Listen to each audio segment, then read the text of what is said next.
Bonjour, bienvenue dans cette nouvelle chronique de l'Amérique latine qui vous est proposée par l'IRIS. Alors cette semaine, j'ai choisi de revenir sur un sujet qui est récurrent en réalité dans la vie géopolitique latino-américaine. Il s'agit bien de la question vénézuélienne qui évidemment est incontournable pour qui s'intéresse à cette région. Alors le Venezuela est un pays qui vit une crise multiforme, une crise sans précédent selon la formule consacrée depuis de longues années, au point que parfois il y a peut-être une certaine fatigue médiatique autour de ce qui se passe dans ce pays, dont la crise ne semble jamais se terminer. On va essayer de faire un point un petit peu global sur l'état de la situation. Pourquoi ? Parce que si le Venezuela n'est pas du tout encore sorti de sa crise économique qui l'a frappé très durement, je vais y revenir dans un instant, si le Venezuela n'est pas sorti de la crise politique qui oppose depuis quelques années maintenant le président Nicolás Maduro a une partie de l'opposition vénézuélienne qui ne reconnaît pas sa légitimité et derrière cette partie de l'opposition, les États-Unis et une autre partie de la communauté internationale, malgré tout cela, il y a des choses qui bougent au Venezuela et c'est un petit peu ce qui m'intéresse aujourd'hui. Alors, que se passe-t-il ? Depuis le 13 août, en plein milieu des vacances, en tout cas pour nous les Européens, est arrivée la nouvelle qu'allait être lancée des pourparlers entre le gouvernement vénézuélien et, disons, une plateforme qui s'appelle la plateforme unitaire du Venezuela, qui regroupe les 4 principaux partis politiques d'opposition vénézuéliens, dont celui, je vais y revenir, de Juan Guaidó, le président autoproclamé du Venezuela soutenu par les États-Unis depuis janvier 2019. Alors ces 4 partis, c'est donc celui-là, c'est Voluntad Popular, qui est vraiment à la droite, disons, au Venezuela. Il y a le parti qui s'appelle Primero Justicia, qui est un parti qui a une figure de proue qui s'appelle Enrique Capriles, qui fut 2 fois candidat malheureux aux élections présidentielles vénézuéliennes, une première fois contre Chavez, c'était la dernière d'ailleurs de Chavez, et puis celle de 2013 de Nicolás Maduro, qui est un dirigeant aussi assez incontournable, et d'ailleurs qui aujourd'hui a plus le vent en poupe intérieurement que Juan Guaidó. Donc ce parti, Primero Justicia, un parti qui fait partie vraiment de la longue vie politique vénézuélienne qui s'appelle Acción Democrática, l'Action démocratique, qui est un peu le centre-gauche, centre-droit vénézuélien, et une scission de ce parti qui a surtout un ancrage régional dans ce pays, qui s'appelle Un Nuevo Tiempo, un temps nouveau, qui est aussi le parti lié à un ancien candidat à la présidentielle malheureux contre le chavisme, M. Rosales. Et donc, ce sont ces 4 partis qui forgent finalement le spectre le plus important des oppositions vénézuéliennes, qui se sont mis d'accord pour se retrouver, alors qu'elles étaient aussi beaucoup défaites et divisées avant, pour négocier avec le gouvernement de Nicolás Maduro. Et donc, c'est une forme de reconnaissance, ce qui constitue une première victoire de fait diplomatique et politique pour Nicolás Maduro, puisqu'il est reconnu comme un interlocuteur et comme le gouvernement, puisque ces négociations doivent se passer sous l'égide du respect de la constitution vénézuélienne, dont il est aujourd'hui le représentant. Alors, en mi-août, on apprend ce dialogue qui va émerger et qui va se confirmer, puisque depuis le 13 août, des délégations à la fois du gouvernement, qui sont menées par quelqu'un qui s'appelle Jorge Rodríguez, qui est le président de l'actuel Parlement vénézuélien, issu des élections du 6 décembre 2020, auquel une partie de l'opposition a participé, puis une autre partie n'a pas participé, qui a été boycottée notamment par le parti de M. Juan Guaidó.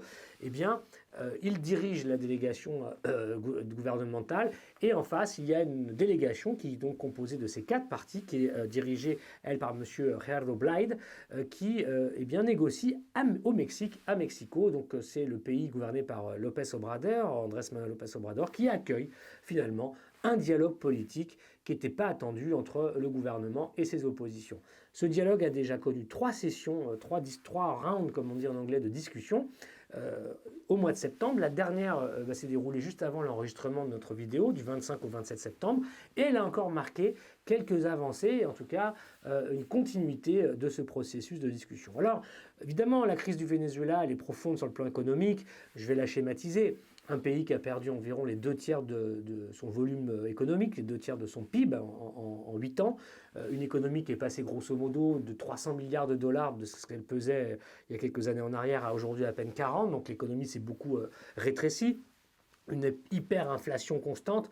qui se calcule soit en milliers, soit en centaines de milliers de pourcents par an, un pays qui a fait défaut sur sa dette aussi en 2017, qui n'est plus en mesure et à qui on interdit d'ailleurs de payer sa dette d'État, un pays où l'insécurité alimentaire, selon le programme alimentaire mondial, toucherait environ 10 millions de personnes à peu près, et disons un pays où évidemment la pauvreté a explosé et aussi où une crise migratoire s'est soldée par le départ de 4 à 6 millions, ça dépend qui donne les chiffres, de Vénézuéliens en dehors du pays à destination d'abord des autres pays latino-américains. Donc on voit que cette crise est très très dure, mais sur le plan politique, c'est là où les choses ont bougé, puisque depuis les derniers mois, aujourd'hui, il est clair que le gouvernement de Nicolás Maduro arrive en position de force dans la séquence, puisque il n'est pas tombé, les sanctions, les mesures unilatérales américaines n'ont pas fait tomber le gouvernement, n'ont pas désolidarisé, comme elles cherchaient à le faire, l'armée qui est largement au pouvoir au Venezuela du président Maduro, qui est resté fidèle au président.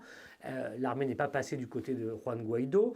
Juan Guaidó n'a pas réussi son pari consistant à mobiliser la population et puis l'armée pour défaire Maduro. Ce n'est pas arrivé aujourd'hui, il est isolé, il n'est même plus député puisqu'il a boycotté l'élection de 2020. Un gouvernement finalement qui a résisté à la pression maximale, c'était ces mots, on s'en souvient peut-être, de Donald Trump. Donald Trump est passé, arrive l'administration Biden qui hérite d'un dossier qui est un peu pour elle embêtant parce que l'administration Biden n'a pas vraiment envie de s'embourber dans le conflit vénézuélien. Elle a compris que l'impasse de l'option Guaido était désormais patente et en même temps elle ne veut pas perdre la face et se désavouer. Donc aujourd'hui finalement l'administration Biden ne fait pas grand-chose, laisse les choses en état, maintient les sanctions aujourd'hui, mais laisse se dérouler les négociations en espérant qu'elles puissent déboucher finalement sur un accord minimal entre les parties belligérantes. Donc ça change un peu l'écosystème dans lequel les rapports politiques entre les acteurs se déploient. Et donc finalement le chavisme a survécu à tout ça. Il n'est pas tombé et le plus dur est même derrière lui puisqu'aujourd'hui, même si cette crise économique est très forte, il commence à y avoir quelques petits mouvements. Par exemple, le fait que le Venezuela a réussi finalement en partie à contourner les sanctions en utilisant des moyens aux marges des pratiques commerciales normales pour pouvoir finalement quand même échanger, vendre un peu de pétrole, les cours remontent, de l'argent rentre un peu au Venezuela. Le gouvernement finalement laissé se dollariser l'économie vénézuélienne puisque la monnaie bolivarienne ne vaut plus rien du fait de la surinflation. Aujourd'hui au Venezuela il y a une dollarisation, pas de choix mais de fait, avec des dollars qui rentrent par divers moyens, par des transferts de fonds, les familles qui envoient de l'argent à leurs membres au Venezuela, des exportateurs qui arrivent à faire rentrer du dollar dans le pays par rapport aux produits pétroliers, etc. Donc il y a une petite économie qui se reconstitue autour de ceux qui ont accès au dollar, créant de grandes inégalités bien sûr entre les Vénézuéliens, entre ceux qui ont du dollar et ceux qui n'en ont pas. Ceux qui n'en ont pas restent eux les premières victimes de la crise dont j'ai rapidement parlé.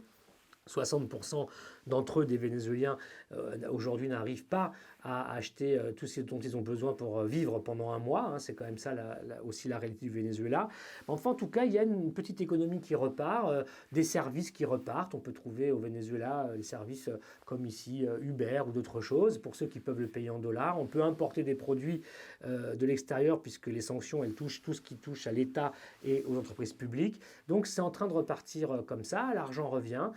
Et puis finalement, on peut même s'attendre à ce que l'année qui vient, en 2021, soit moins dure sur le plan économique. Donc le chavisme a résisté à tout ça, il est solide sur ses bases politiquement, il s'est même resserré face à l'adversité politique et aujourd'hui, la droite vénézuélienne emmenée par Juan Guaidó est marginalisée. Et donc c'est pour ça que finalement, la situation a changé dans le sens où pour la première fois au Venezuela, il est possible que tous les acteurs considèrent maintenant qu'ils ont plus à gagner en discutant qu'en restant sur l'opposition parce que l'impasse pour l'opposition est très claire.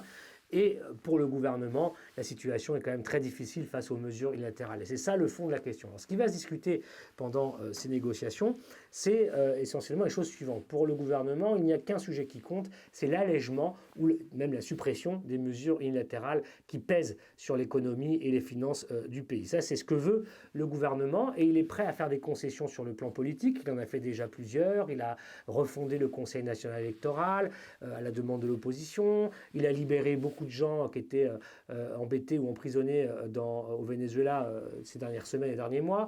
Il prépare des élections régionales et locales dans le cadre de normes qui sont acceptées par tout le monde, avec un suivi de tout le monde. Et donc l'opposition va participer à ces élections locales et régionales. Il a même dit, Maduro, qu'il accepterait un référendum révocatoire l'année prochaine, comme le permet la Constitution, si l'opposition arrive à mobiliser le nombre de signatures nécessaires à l'organisation d'un tel référendum.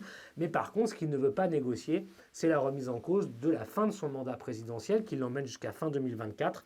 Et c'est ce que veulent au contraire les opposants. Ils veulent que les négociations servent à mettre en place un nouvel agenda électoral qui sorte de ce qui est actuellement prévu pour le plus tôt, le plus vite, organiser l'élection présidentielle, les élections générales, qui mettent fin en fait en cours au mandat de Nicolás Maduro. Et c'est ce point-là qui aujourd'hui n'est pas encore discuté parce que c'est évidemment le point le plus explosif, mais c'est le point sur lequel les deux partis sont vraiment aux antipodes l'un de l'autre.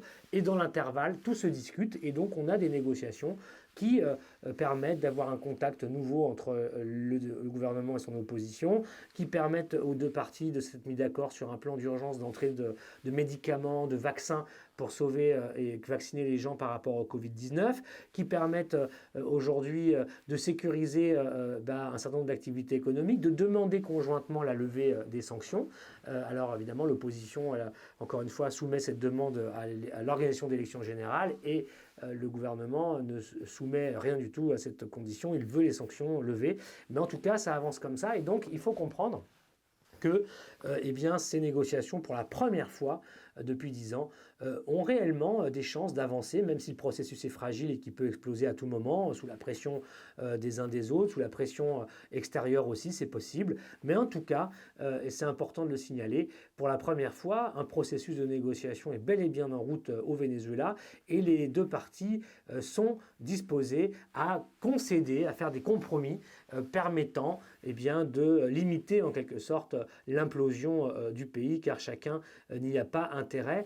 Et c'est ce qui permet de penser que les prochaines semaines, les prochains mois verront encore des résultats avancés entre les deux parties. Mais la question qui sera déterminante et peut-être fatale, c'est la question de la fin du mandat de Nicolás Maduro pour savoir si ces négociations pourront aller au bout. C'est ça qu'il faudra suivre dans les mois qui viennent.